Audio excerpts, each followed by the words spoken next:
Olá! Que bom ter vocês conosco. Nós somos uma IA desenvolvida pelo site Ponto Geek. Curadoria de conteúdo humana por Gordo Geek. Eu sou o Eduardo. E eu sou a Jéssica. Bem-vindos à nossa análise de hoje. Hoje a gente mergulha na história da PagSeguro. Vamos ver como ela saiu do zero, lá atrás, até virar esse gigante financeiro que a gente conhece hoje, em junho de 2025. A ideia é usar as informações que a gente tem aqui para entender essa jornada toda. Ok, então, vamos desempacotar isso. O começo de tudo, né? PagSeguro 2006. Nasce ali dentro do UOL, o universo online, como uma ferramenta para pagamento na internet mesmo. Exato. Mas olha só, o ponto de virada mesmo, o que deu o gás inicial, foi a compra da BR Pay pelo UOL. Isso foi logo em janeiro de 2007. Ah, BR Pay? Isso. E não era uma empresinha qualquer, não. A BRP já tinha um nome, já era reconhecida, sabe? Tinha até ganhado o prêmio da Infoexame como melhor solução de pagamento. Nossa! Pois é, então essa aquisição trouxe não só a tecnologia, que era crucial, mas talvez, assim, a visão estratégica que faltava, né? Aí, em julho de 2007, eles lançam oficialmente o PagSeguro, já com mais meios de pagamento, mais taxas mais competitivas. E o timing foi perfeito, né? A gente tá falando de uma época que o e-commerce no Brasil estava começando a decolar. Sim, começando a bombar. E o mercado de pagamentos era todo quebrado, um monte de peça solta. Aí chega o PagSeguro, oferecendo uma solução mais arrumadinha, segura. Integrada, né? Isso fez toda a diferença. Total. O resultado foi rápido. No fim de 2007, eles já tinham tipo 8.000 lojas usando e 1 milhão de compradores cadastrados. Um começo bem forte. E não parou por aí, né? O ritmo continuou acelerado. Em 2010 já eram mais de 12 milhões de usuários. Um salto enorme. 12 milhões! Aham. E aí, em 2013, veio um marco importante de maturidade. A certificação PCI DSS, aquele padrão internacional de segurança para dados de cartão, sabe? Ah, sim, essencial para quem mexe com pagamento. Fundamental. Mostrou que eles estavam levando a segurança a sério. E antes disso, em 2012, teve aquela parceria pioneira com a Nokia, lembra? Pagamento por NFC, aproximação de celular. Lembro, foi a primeira vez que isso apareceu no Brasil, né? Exatamente. Isso já mostrava, sim, que eles tinham uma antena ligada para a novidade, para tentar antecipar as tendências do mercado. Uma veia de inovação já aparecia ali. Com certeza. Mas aí, 2013 foi o ano da grande virada, eu acho. O lançamento daquela maquininha, a Mini, que conectava no celular. É essa mesma. Ali o jogo mudou completamente. É aí que fica realmente interessante. Porque o foco saiu do online e foi direto para o pequeno comerciante. Aquele cara da padaria, da lojinha, que não conseguia ter uma maquininha tradicional por causa do custo, da burocracia. Exato. Era um mercado enorme e totalmente desatendido pelas soluções da época. E a popularização dos smartphones foi o que abriu essa porta, né? Sem celular inteligente, nada feito. Totalmente.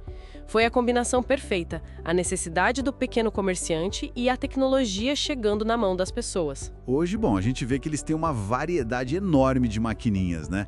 Desde os mais simples até as mais completas. Sim, e sem largar o online, claro.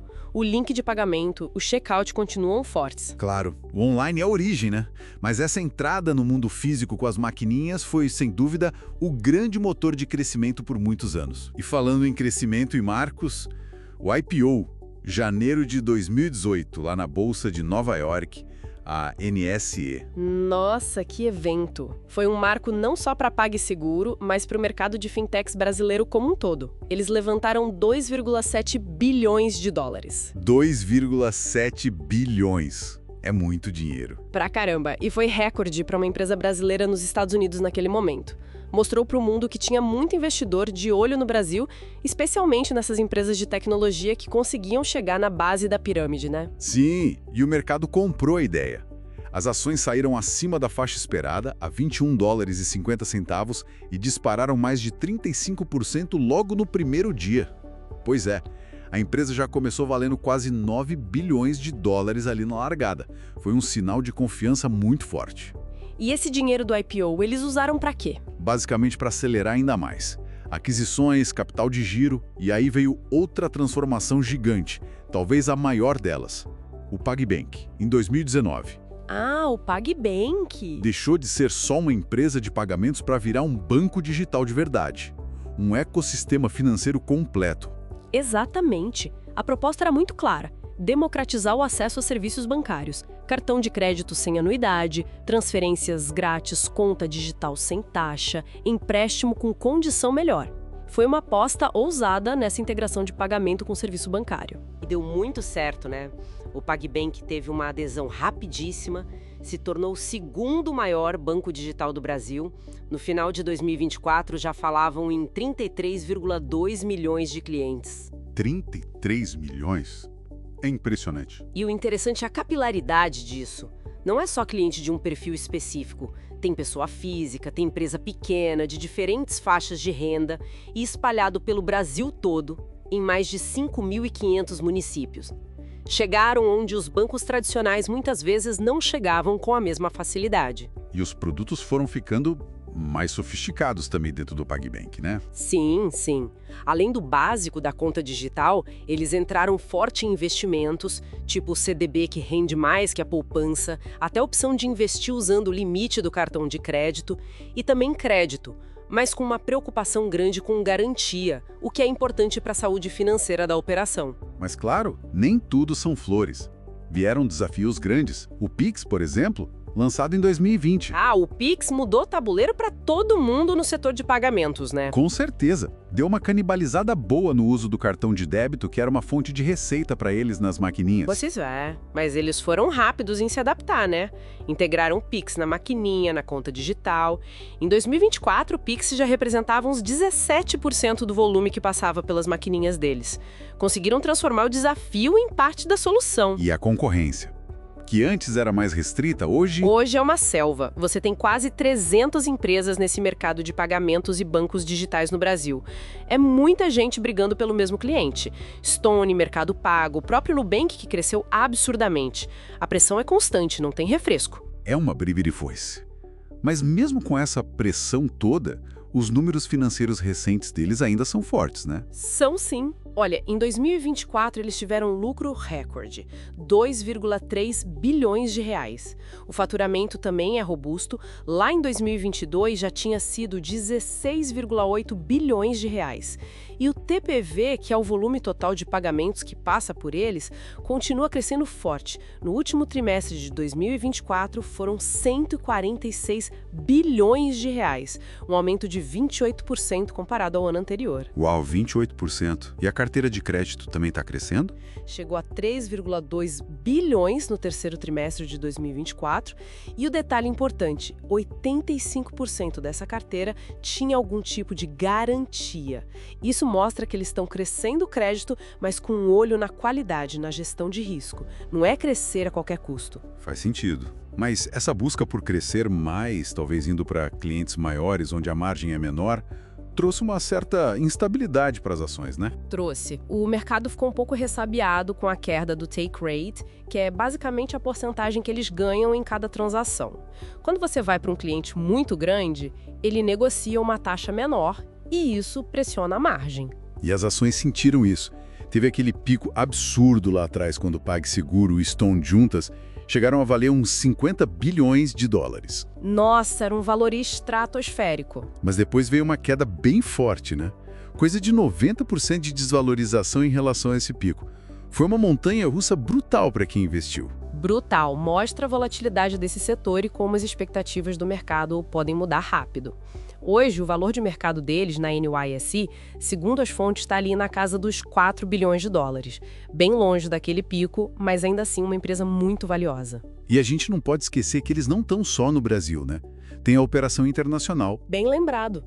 Isso começou lá atrás, com a aquisição da Boa Compra, em 2012. Foi um movimento estratégico interessante. Como funciona essa operação fora? Basicamente, a Boa Compra, e agora sob a marca PagSeguro International, imagino, funciona como uma ponte. Eles ajudam empresas globais, tipo de games, software e e-commerce, a receber pagamentos de clientes na América Latina, usando os métodos de pagamento locais de cada país. Ah, entendi. Facilitam a entrada dessas empresas nesses mercados. Exatamente. E eles estão presentes em 17 países na América Latina, além de Portugal, Espanha e até Turquia. É uma rede considerável.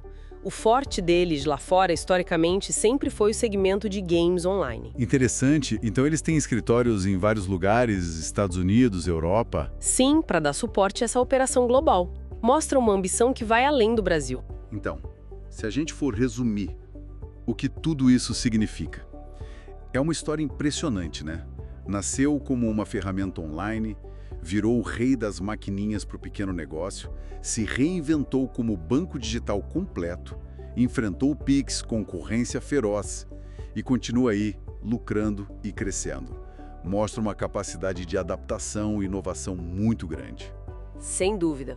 Os pontos fortes são claros. Esse ecossistema integrado de pagamento e banco, a base de clientes gigantesca e diversificada, essa cultura de inovação ou DNA de tecnologia que eles parecem ter, e os fracos ou os desafios. Bom, a pressão nas margens por causa da concorrência e da ida para clientes maiores é um ponto claro. Manter a rentabilidade nesse cenário é um desafio constante. A própria concorrência brutal, a volatilidade das ações que reflete as incertezas do mercado, e sempre tem a questão regulatória, né? Novas regras como o Drex que está por vir podem mudar o cenário de novo. Verdade. A regulação está sempre ali, né? Sempre. E o futuro?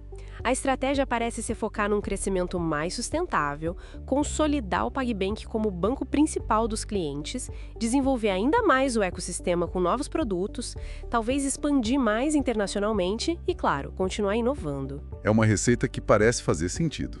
Pois é, se a gente conecta tudo isso, a história da PagSeguro ensina muito sobre a importância de não ficar parado, de se adaptar rápido às mudanças do mercado, que no Brasil são super dinâmicas, ensina sobre ter disciplina financeira, mesmo quando se está crescendo muito rápido, e sobre nunca tirar um olho do cliente, entender a dor dele. Boas lições para qualquer negócio, na verdade. Com certeza.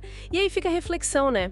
Olhando para frente, como que a PagSeguro e outras fintechs nesse espaço vão conseguir equilibrar essa busca por crescimento, entrando em segmentos novos, como o de grandes empresas que talvez espremam mais as margens, com a necessidade de manter aquela rentabilidade que foi o grande diferencial delas no passado. Especialmente no mundo onde a competição só aumenta e a próxima grande inovação pode virar o jogo a qualquer momento.